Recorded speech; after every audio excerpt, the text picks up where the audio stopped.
Добар родител е родител кој што не греши. Тоа е абсурд, тоа е илузија, тоа е фантазија, тоа не постои. Значи сите грешиме.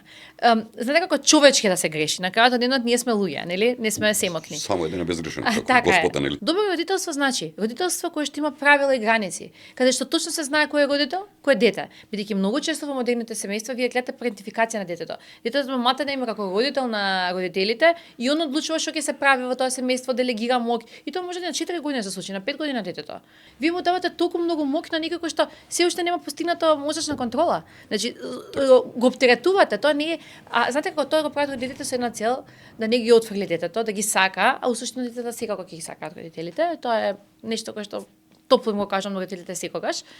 И ми се чини дека доброто родителство е оно родителство каде што детето има предвидлив ден. Знае што го чека утре. И знаете колку е лесно, ве замислете, вие знаете што ве чека утре. И тука нема стрес, тука нема паника, тука во семејства кои што се хаотични, каде што не постои правила и граници, не се знае, нели, што се случува денес, што се случува утре, децата имаат прилично развиваат еден реактивен нервен систем. Таа амигдала реагира многу поинаку од амигдалата на децата кои што имаат сталожен и смирен живот. И вие ќе видите дека тие деца подоцна се многу раздразливи. И кога живеете во хаос, вие просто во секој момент очекувате дека тој хаос ќе ви се случи повторно. Го барате хаосот, бидејќи тоа е одлика на вашиот живот. А живот кој што има ред, вие го барате редот.